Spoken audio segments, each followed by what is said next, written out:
정의선 현대차그룹 회장이 세계 최대 IT 가전 전시회 CES 2026에서 젠슨 황 엔비디아 CEO와 다시 만났습니다. 지난해 10월 서울에서 이재용 삼성전자 회장과 함께했던 이른바 깐부 회동 이후 약 석 달 만입니다. CES가 열린 미국 라스베이거스 인근 한 호텔에 마련된 엔비디아 전시관을 둘러본 정의선 회장. 이후 젠슨 황 CEO와 약 30분간 비공개 회동을 가졌습니다. 이번 만남은 지난해 10월 파트너십 체결 과정에서 논의한 협력 과제들을 실제 사업으로 구체화하기 위해 마련된 걸로 알려졌습니다. 당시 현대차그룹은 엔비디아의 최신 AI 칩 블랙웰 GPU 5만 장을 차질 없이 공급받기로 합의한 바 있습니다. 양측은 이 인프라를 활용해 자체 AI 모델의 개발과 검증, 실증 작업을 속도감 있게 추진하기로 약속하며 기술 동맹을 재확인했습니다. 정 회장과 황 CEO의 이번 회동에선 엔비디아의 자율주행 플랫폼 알파마요가 주요 의제였을 걸로 보입니다. 글로벌 자율주행 경쟁에서 테슬라 등을 뒤쫓아야 하는 현대차 그룹이 엔비디아와의 협업을 통해 모멘텀을 확보할 수 있다는 기대감이 나옵니다. 노태문 삼성전자 사장도 CES 2026 현장을 찾았습니다. 노태문 사장은 미래 먹거리 확보를 위해 4가지 분야의 투자를 확대하고 인수합병을 통해 기술 주도권을 확보하겠다는 뜻을 밝혔습니다. 노 사장은 CES 개막을 앞두고 열린 기자간담회에서 4대 신성장 동력인 전장, 로봇, 메디컬, 공조가 미래 라이프 스타일의 핵심이 될 것이라고 말했습니다. 삼성전자는 그동안 이와 관련한 기업들을 사례로 인수해 왔는데요. 올해에도 해당 분야에 투자를 확대하고 유망 기술 확보를 위한 인수합병도 계속해서 이어가 미래 기술 주도권을 확보하겠다는 방침입니다. 노 사장은 AI의 대중화 역시 강조했습니다. 그는 올해 AI가 적용된 신제품 4억 대를 출시할 것이라며 모든 갤럭시 스마트폰, 4K 이상 프리미엄 TV 등의 AI를 탑재하겠다고 말했습니다. 이어 모바일, TV, 가전 등 전 제품과 서비스에 AI를 전면 적용해 고객 삶의 질을 획기적으로 높이겠다는 포부를 보였습니다. 삼성전자는 이번 CES에서 컨벤션 센터가 아닌 한 호텔에 단독 프리미엄 전시관을 마련했습니다. 노 사장은 AI로 연결된 삼성의 제품과 서비스를 통해 혁신적인 경험을 선사하겠다고 전했습니다. 최태원 대한상공회의소 회장이 9년 만에 개최된 한중 비즈니스 포럼에 직접 모습을 드러냈습니다. 최 회장은 작은 차이는 존중하되 공통의 목표와 이익을 우선적으로 모색하자며 협력 의지를 강조했습니다.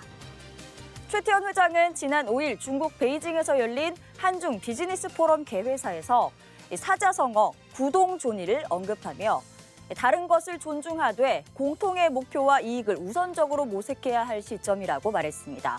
이 발언에 앞서 중국어로 오랜만입니다라고 인사하며 9년 만에 열린 포럼에 대한 각별한 감회도 전했습니다.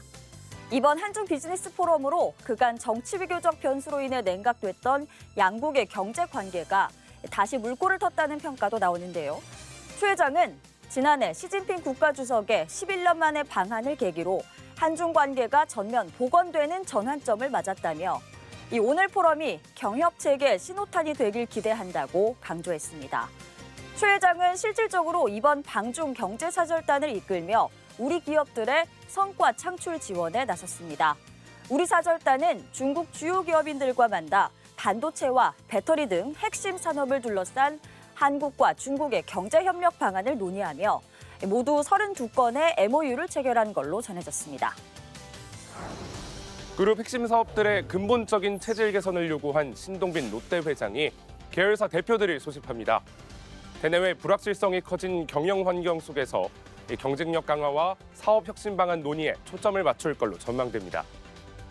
롯데그룹은 오는 15일 롯데 월드타워에서 신회장 주재로 2026년 상반기 VCM을 개최합니다.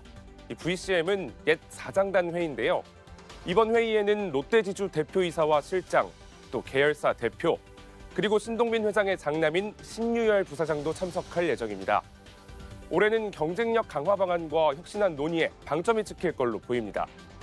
롯데는 지난해 11월 인사에서 이 계열사 62곳 중 20곳의 CEO를 교체하고 부회장단이 전원 물러나는 등 고강도 쇄신 작업에 나선 바 있습니다. 신 회장은 10년사에서도 변화에 뒤를 쫓는 수동적인 태도로는 성장할 수 없다며 혁신을 촉구했습니다. 그는 계획과 실행의 간극을 줄여 올해를 지속 가능한 성장의 발판을 마련하는 해로 만들자고 주문했습니다. 태평양 건너 미국 CES 2016 현장에선 이 중국 기술의 무서운 공습이라는 냉정한 현실이 펼쳐지고 있습니다.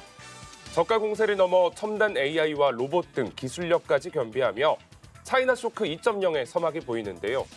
한국의 반도체와 미래차, 또 스마트 제조 등 핵심 먹거리를 정밀 타격하기 시작했다는 분석입니다.